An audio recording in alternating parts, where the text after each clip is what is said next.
Next on the agenda is our table topic session. And our table topic master is Mr. High Energy Randy Powell, who is a motivational speaker and coach. Take it away, Randy. Okay, high energy. How's everybody doing? Oh my God, can you believe it's already hump day, Wednesday? You know, the first time I said to my wife, we grew up in two different parts of the country, and I'm a little older than she is. And the first time I said hump day, she thought, what has he just said to me? And her mind went somewhere because, you know, she didn't understand what hump day meant. So for those of you who don't understand, it just means the middle of the week. My name is Randy Powell, and I tell you what, when I hear something like side hustle, it makes me think of certain things as I was growing up back on the East Coast. And so if I don't understand something or I want to get clarity, I either talk to the experts or I go to a person who I call Mr. Webster. And then there's another person who hangs out in the same space as Mr. Webster, and that is Mr. Urban Dictionary. And sometimes they have different perspectives. So I'm going to start off by just giving you the perspective of Mr. Webster. And he says the definition of a side hustle is a job or occupation that brings in extra mulu, extra money, extra greenbacks. And it's not the main source of income for a person.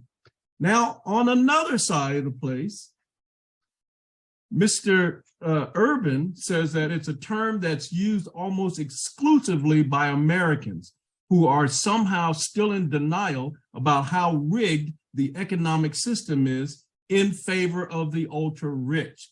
And they describe the second or even third job as something they have to have in order to meet a certain standard of living. So now you have two different perspectives. So I'm going to ask the question right off the bat, which is the hardest question that I'm going to ask today. I want someone, let's see, who might be able to answer this question? Well, first of all, raise your hand if you truly believe you're an entrepreneur. Okay, somebody stalled there, I don't know. And Nora, she's hesitant.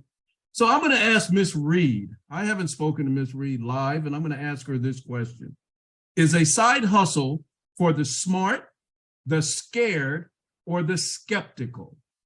Let me say that one more time. Is a side hustle for the smart, for the scared, or for the skeptical? Thank you very much, Mr. Randy Powell, for that question. At first, I thought you were going to have me elaborate on the urban dictionaries, because I was like, you would have to repeat that again, because that I'm still taking some time to digest the understanding of that. But in your rephrase and what you shared is a side hustle for someone who is smart, skeptical, or scared. I would say all three, because I was that. For many years, I worked, for nonprofit agencies as a therapist, and I didn't see myself branching out as an entrepreneur. I was skeptical. I wasn't certain that that was a way to maintain income as well as I knew under an agency. And so I was scared. And I didn't take that fear, if you will. At some point, I decided I need to do the research. And I guess that's where you could say the smart part came in. So looking at other colleagues who have done this, doing my own due diligence, trainings, learning, and gaining insight, then I was able to transform my skepticism and my fear and take the smarts that I had gained through that time and take what was initially a side hustle and make it my mainstay. And so now I've been doing my mainstay of Sound House Therapy for a year and a half. So back to you, Randy Powell. Thank you for that question. And thank you for that wonderful answer. And I was going to go to Urban Dictionary, but I decided to throw a twist there as I thought about it this morning. So let me ask another person Let's see. Charles, is a side hustle a formal or informal business? Is a side hustle a formal or an informal business? Randy, I like the way you're asking open-ended questions because you did that with the first question. A side hustle could be both a formal or an informal business. It could be something as formal as running a print shop that's your own print shop, or something like my son who runs the coffee situation, the coffee room that I'm sitting in. So yes, it can actually be both. Depends on how you define it and how you work it. I had to unmute myself. Awesome, awesome. Thank you so much for that. Now, if it takes some effort to have a side hustle, but some people don't formalize it as a business, what would be some of the driving factors for not taking that risk and formalizing it? Could it be tax evasion or taxes? Could it be fright and risk? Could it be they don't have the education? I'm curious if April has a thought on that.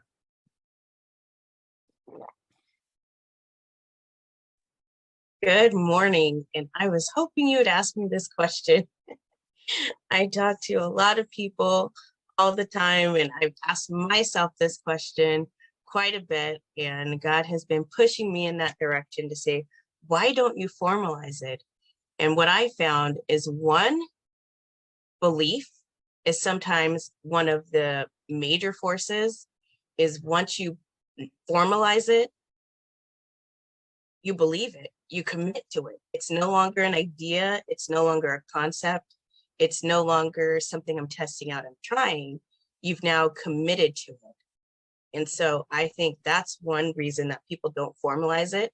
Number two, I think people overcomplicate it. I was one of those people who overcomplicated what it meant to formalize it. I found out I accidentally started a business and didn't understand during the pandemic. I was working from home and I had this idea in my head and I said, wow, let me file a DBA. I found the paperwork online. I went to the steps. I sent it into the local newspaper.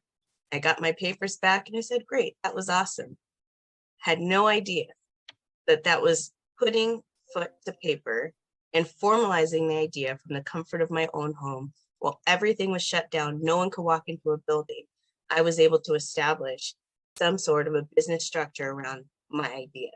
So those are two of the reasons that I think belief and overcomplicating what it can truly mean to start a business structure. Thank you. Absolutely. Wonderful answer. I'm glad, the good Lord said to ask April because, it's one of those things where if we just put our toe in the water and we don't get burned too bad, then we might put our foot in, but you also need guidance and coaching and mentoring and to be around like-minded people who have already taken the dive.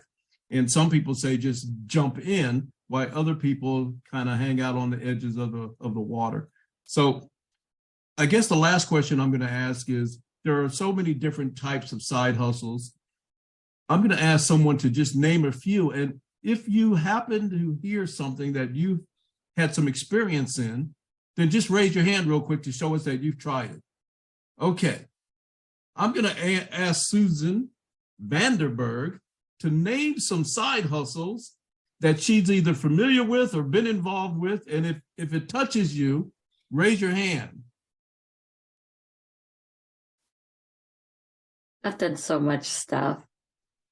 Promotional modeling, photography, model, actress, transcription, secretary, bookkeeping. What else did I do? Amway. Well, it wasn't really Amway. It was like Network 21. That was before I started my official businesses. Built computers, translation services. I tried my hand at art, but I wasn't very successful. Public speaking, author, movies, what else did I do? TV shows. I think I would say, paralegal. Yeah, pretty much it. I think that's it. Wow, that's amazing. You know, she's going to be a celebrity and famous if she's not already famous. I know she's got some wonderful TV shows. But anyhow, that's my story, and I'm sticking to it. A side hustle is whatever you want it to be, but I would say don't just do it as a side hustle. Get on it, doggone it. This is Randy Powell. Thank you.